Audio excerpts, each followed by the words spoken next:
La tarde del miércoles, 15 de enero se llenó de sangre y deslealtad en las vías de Uruapan, Michoacán, cuando un comandante de la policía municipal perdió la vida a tiros, ejecutado sin piedad por miembros de su misma institución, quienes lo tendieron una emboscada mientras llevaba a cabo una ronda de inspección en una de las zonas más peligrosas de esta localidad situada en el núcleo de la meseta purépecha.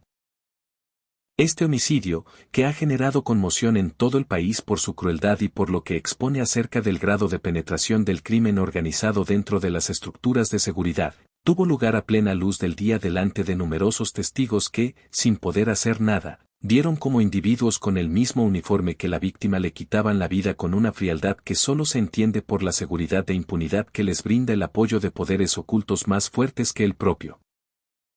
gobierno.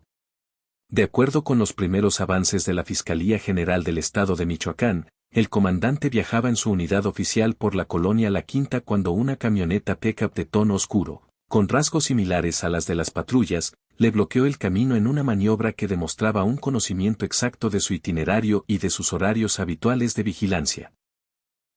Del vehículo bajaron varios individuos vestidos con equipo táctico parecido al de la policía municipal, armados con fusiles largos, y abrieron fuego de inmediato contra el automóvil del comandante, sin pronunciar palabra alguna, sin ofrecerle chance de rendirse, con el único propósito de llevar a cabo una ejecución ordenada desde las sombras del poder delictivo que domina amplias zonas de esta entidad golpeada por años de violencia. El comandante, un hombre de 47 años con más de 20 años de trayectoria en diversas dependencias policiales de Michoacán, sufrió múltiples heridas de bala que le provocaron la muerte casi al instante.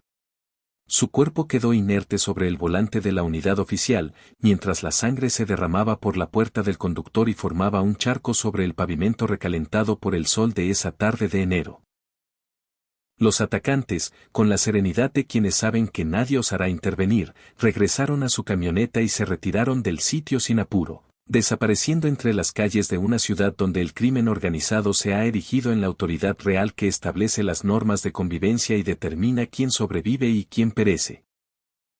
Los testigos del atentado, residentes de la colonia que se hallaban cerca realizando sus labores diarias, relataron haber oído las ráfagas y describieron a los agresores como hombres jóvenes de físico fuerte, con chalecos balísticos sobre sus uniformes y comunicándose mediante radios portátiles idénticos a los empleados en operaciones policiales.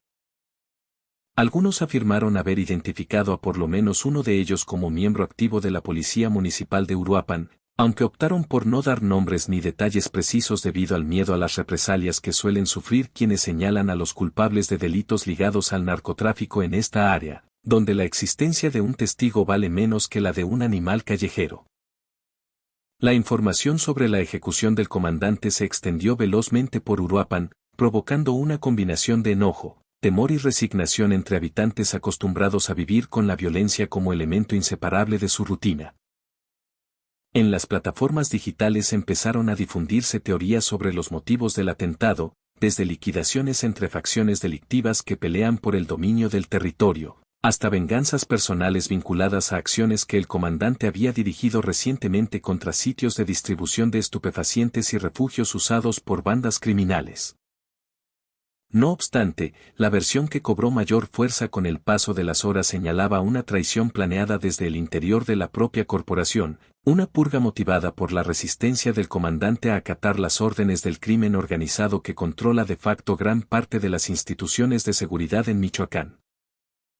Las autoridades estatales respondieron con rapidez ante la seriedad del suceso, conscientes de que el asesinato de un oficial a manos de sus propios subordinados constituía un impacto demoledor para la ya dañada confianza en las instituciones encargadas de la seguridad pública en la entidad. El gobernador publicó un comunicado en el que rechazó con firmeza el crimen y aseguró que se perseguiría hasta las últimas instancias a los responsables. Un mensaje que los michoacanos han escuchado en innumerables ocasiones tras tragedias parecidas y que, por ello, pocos toman en serio. El fiscal general del estado informó sobre la iniciación de una carpeta de investigación por homicidio calificado con agravantes de alevosía, traición y ventaja, y dispuso el envío de un grupo especializado de investigadores y expertos para recolectar pruebas. En las horas siguientes al hecho, las autoridades identificaron a varios sospechosos gracias a los relatos de los testigos, al estudio de las grabaciones de las cámaras de vigilancia en la zona y a datos de inteligencia que apuntaban a un grupo de policías municipales que desde hacía meses figuraban como sospechosos de colaborar con una de las agrupaciones delictivas activas en la región. Se emitieron órdenes de captura contra al menos 4 elementos de la Policía Municipal de Uruapan, quienes fueron ubicados y aprehendidos en distintos puntos de la ciudad antes de que lograran escapar a las áreas montañosas donde el crimen organizado protege a sus aliados. Los capturados fueron llevados a las oficinas de la Fiscalía General del Estado en la capital michoacana, donde fueron sometidos a interrogatorios que, de acuerdo con fuentes allegadas al caso, proporcionaron datos importantes sobre la red de corrupción que funciona al interior de la Policía Municipal de Uruapan y sobre los lazos que ciertos agentes mantienen con células criminales dedicadas al trasiego de drogas, la extorsión a negocios, el secuestro y otras actividades ilícitas en la ciudad y sus alrededores.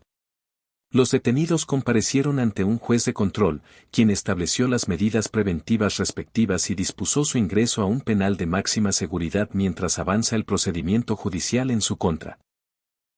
El comandante asesinado era reconocido entre sus colegas y superiores como un oficial recto que siempre rechazó involucrarse en los mecanismos de corrupción que impregnan la corporación y que había reportado en repetidas ocasiones a sus jefes las anomalías que detectaba en la conducta de algunos subordinados. Según relatos de familiares y amigos cercanos que hablaron con la prensa bajo anonimato, el comandante había recibido advertencias en las semanas anteriores a su muerte. Mensajes indirectos de que su postura estaba causando molestias entre quienes manejan el poder delictivo en la zona y de que debía alinearse con los intereses dominantes si deseaba seguir con vida.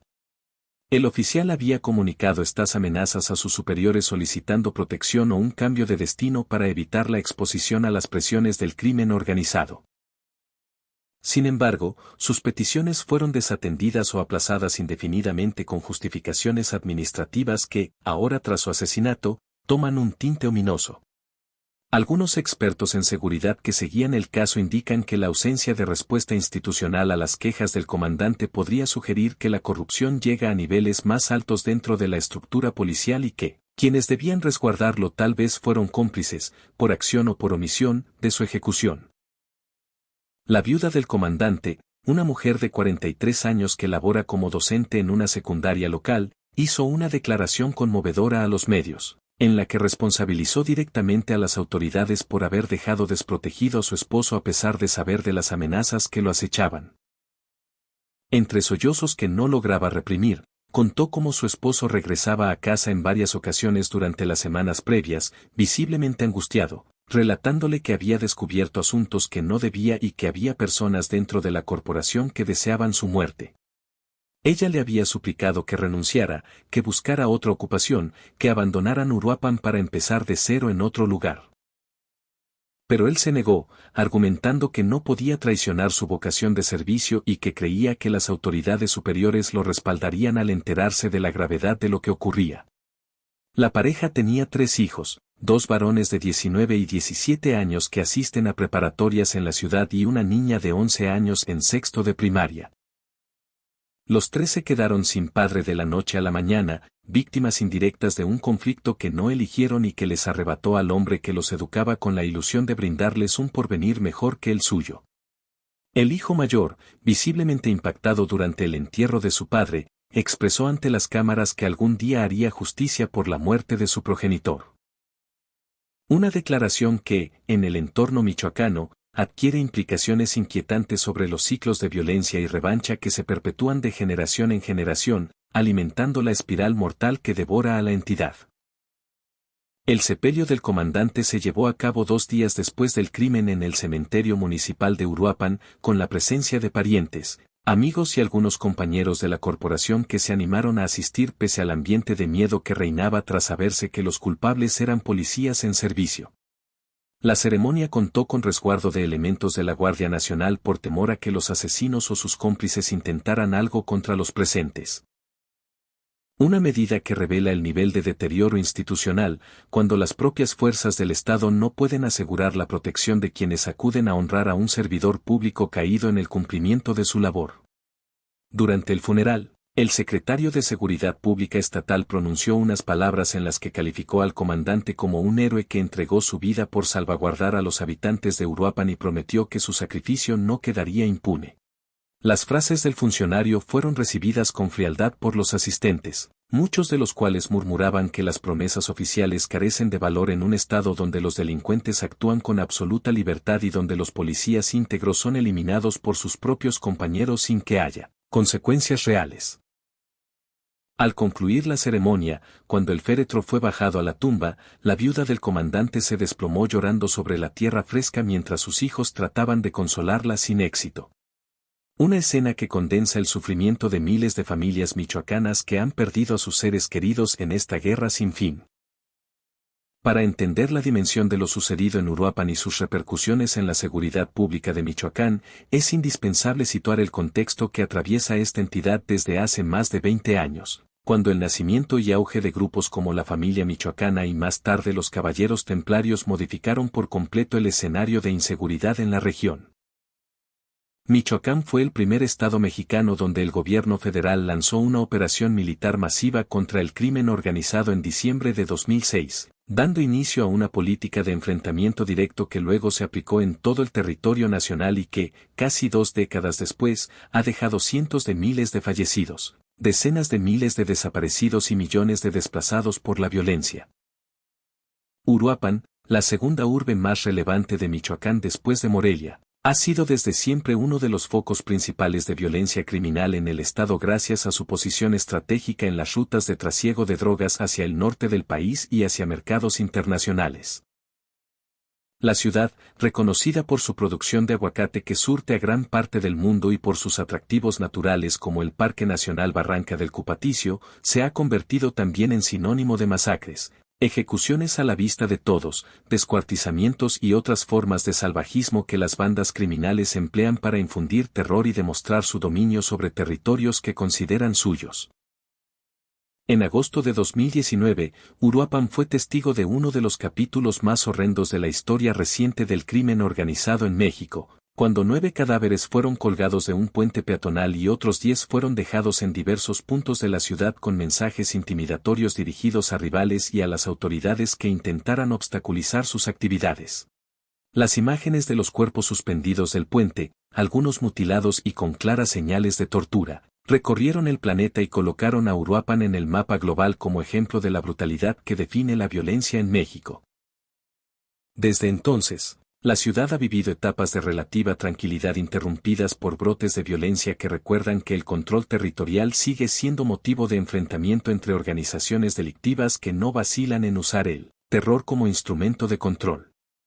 La infiltración del crimen organizado en las policías de Michoacán es un problema de fondo que las autoridades han admitido abiertamente, pero que no han conseguido erradicar. A pesar de varios esfuerzos de limpieza, formación y profesionalización de las fuerzas de seguridad, los cárteles han ideado métodos avanzados para reclutar a policías municipales, ofreciéndoles sobornos que superan con creces sus sueldos oficiales, amenazando a sus familias si rechazan colaborar e insertando a sus propios miembros en las escuelas de policía para que egresen como agentes legítimos, pero con lealtades dirigidas a los líderes criminales y no al Estado. Los policías que aceptan servir al crimen organizado cumplen roles esenciales para las operaciones de los cárteles. Actúan como vigías que informan sobre los desplazamientos de las fuerzas federales y de grupos enemigos, como escoltas que custodian envíos de droga y acapos durante sus traslados, como ejecutores que llevan a cabo las órdenes violentas de sus verdaderos jefes y como facilitadores que aseguran que las actividades ilegales ocurran sin interferencia de las autoridades que supuestamente deben combatirlas. A cambio, obtienen pagos mensuales que pueden exceder los 50,000 pesos, vehículos, armamento y equipo superior al proporcionado por sus dependencias oficiales, además de la garantía de protección para ellos y sus seres queridos mientras mantengan su fidelidad al grupo criminal. Los policías que se resisten a participar en estos arreglos corruptos enfrentan un dilema de vida o muerte que con frecuencia termina de forma trágica. Si denuncian a sus compañeros corruptos, se exponen a ser marcados como traidores y eliminados por sicarios del cártel, a menudo con la colaboración activa de otros elementos de su misma corporación que les tienden emboscadas como la que sufrió el comandante de Uruapan. Si callan y procuran realizar su labor con honestidad, son aislados, acosados y finalmente eliminados cuando su sola presencia obstaculiza las operaciones criminales que sus compañeros facilitan.